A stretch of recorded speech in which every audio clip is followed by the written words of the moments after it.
Ready? Ready? Ready? Here we go. Here we go.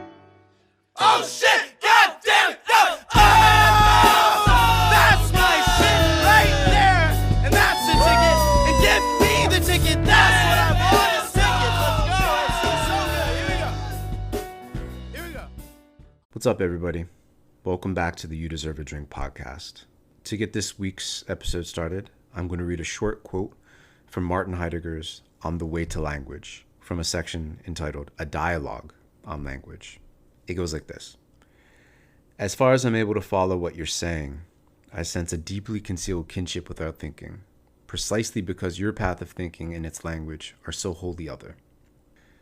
That passage really reminded me a lot of what ClayCal303 talks about in his most recent post, entitled Fucking Impossible Moments in the Search for Creativity and Meaning, which is an awesome title. In that post, Clay talks about synchronicities that he's come across on Scent. And by synchronicities, that's just another way to say that he's had thoughts about something, and then when he logs on to Scent, he sees that someone has actually posted about something very similar.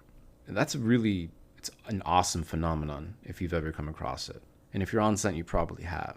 The other thing that Clay mentioned is how creatively stimulating those encounters are. Clay called Scent a creativity machine because of those very frequent synchronicities that he's come across. And I think it's a great way to think about Scent generally, creativity machine.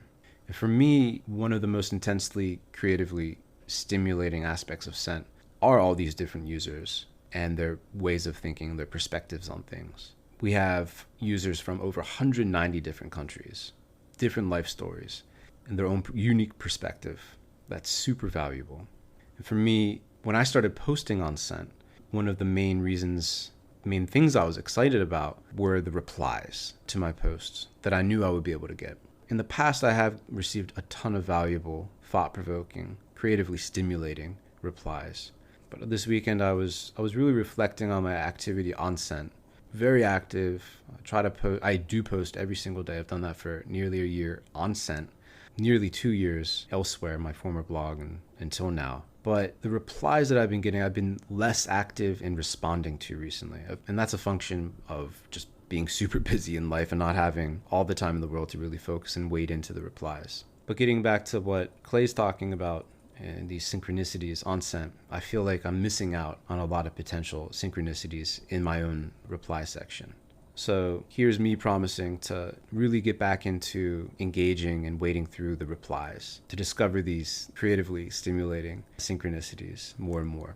On top of that, I got into a little back and forth with a user whose name is evading me right now, reply to last week's post. In that reply, this user mentioned Joel as a great example of someone who's taken the live stream and combined it with Scent Global Chat in a really unique way that this user thinks aligned with kind of my vision of podcasts on Scent.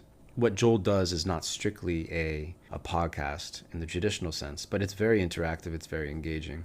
And this user suggested that I do the same thing. So to close out this week's episode, I just want to say that on Wednesday of this week, around 6 p.m. Pacific Standard Time, I'll be in the global chat for probably like half hour, waiting to talk and chat with anyone about what we talked about in this episode, which is basically Clay Cal's recent post.